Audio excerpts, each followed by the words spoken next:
गाय के गोबर का जो गेहूं है उसे धुलकर खाओ तो संतान की प्राप्ति होगी। सुन तो लीजिए, आज ये प्रमाणित हो चुका है कि स्त्री और पुरुष के मिलने से बच्चे पैदा होते हैं, गाय का गोबर खाने से बच्चे पैदा नहीं होते हैं। अच्छा ये बताइए, हाँ। आपने कहा कि स्त्री पुरुष के मिलने से बच्चा पैदा होता है, तो सारे स्त्री पुरुष मिल रहे हैं फिर भी क्यों बच्चे पैदा होने की इसलिए जनसंख्या बढ़ रही है, इसलिए हम 150 करोड़ हो गए हैं। मैं आपको लिखा हुआ बता दूंगा। हाँ बताइए, बिल्कुल बताऊंगा।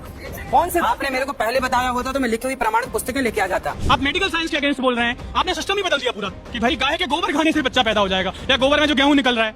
आपकी बातें महाराज तर्कसंगत बिल्कुल नहीं है। उसको संतान नहीं होती, वो गाय को गेहूं खवाए और गेहूं जब उसके गोबर से वापस आए तो उसको धुल करके उसे सुखा करके उसको पीस करके उस आटे की रोटी बनाकर भगवान को भोग लगाकर वो रोटी खाने से संतान प्राप्ति होती है। गाय की सेवा करना महाराज जी एक बात है, हाँ। और आप गोबर की रोटी खाने की सलाह गोबर की रोटी नहीं, मैंने खुद खाई है।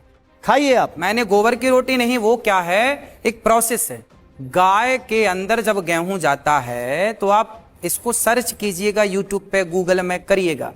उस गाय के अंदर जब वो गोबर जाता है और जब वो गोबर गाय के अंदर गेहूं जाता है और वो गोबर के द्वारा बाहर आता है, उसके जो सामान्य गेहूं है और उस गेहूं को आप देखेंगे तो दोनों में अंतर होता है ना। और वो गाय कोई पशु नहीं है। गाय इसलिए हम सनातनी लोग माता कहते हैं, गावो विश्वस्य मातरः। तो गाय को माता क्यों कहा जाता है? सामान्य जानवरों से कुछ विशेषता होगी तब तो गाय को माता कहा गया।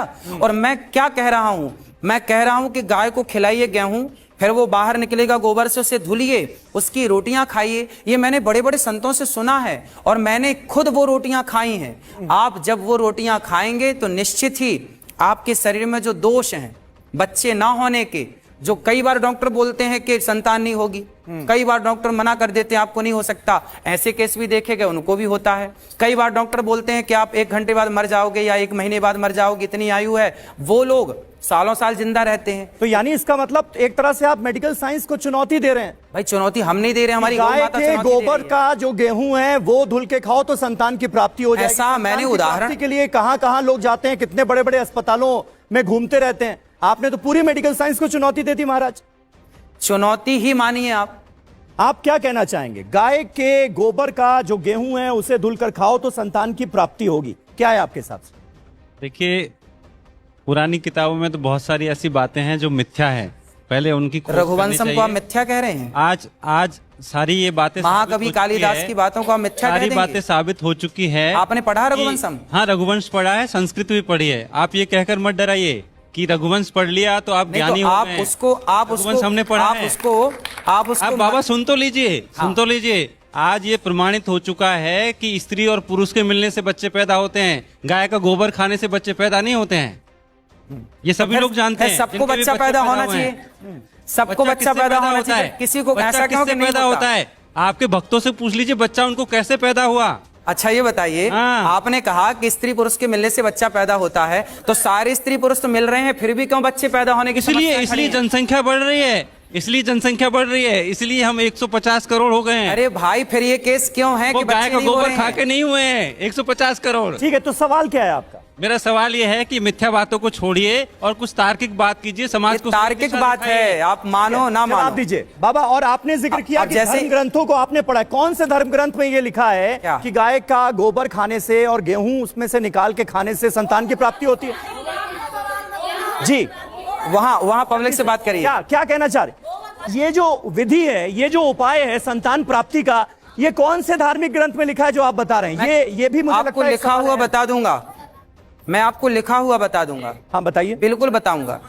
कौन से? आपने मेरे को पहले बताया होता तो मैं लिखी हुई प्रमाणित पुस्तकें लेके आ जाता। हाँ, आपने बताया नहीं ना पहले कि आपको ये पुस्तक लानी है प्रमाण।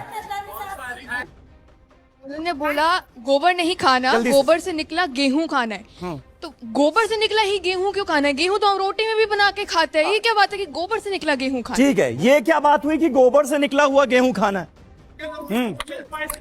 एक जो अपनी भाषा से प्यार नहीं करता ना बेटा। क्या कहना चाह रहे हैं आप? सुनिए, बातें ना खुद में कॉन्ट्राडिक्ट करती हैं। कैसे? जैसे महाराज बोल रहे हैं पति परमेश्वर होता है, हिंदू धर्म में पति परमेश्वर है कि नहीं महाराज? मानते हैं? सनातन में पति परमेश्वर है। पत्नियों से पूछो ना कि मानती। आप भी तो बोलते हैं, फिर उनके सामने नाचने में क्या परेशानी है? अब जब हम परमेश्वर के सामने नाच रहे हैं और पति के सामने नाचने में परेशानी है, महाराज कमाल कर रहे हैं आप। दूसरी चीज,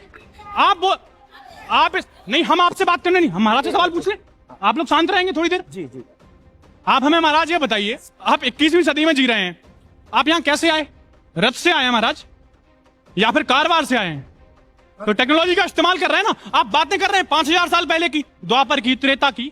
हम सब लोगों ने पढ़ा है, हम भी हिंदू हैं, ठीक है, मैं ब्राह्मण आदमी हूं, मैंने भी संस्कृत पढ़ी है। आप बातें करते हैं 5000 साल पहले की और चीजें इस्तेमाल। आपने घड़ी कौन सी कंपनी की पहनी है महाराज?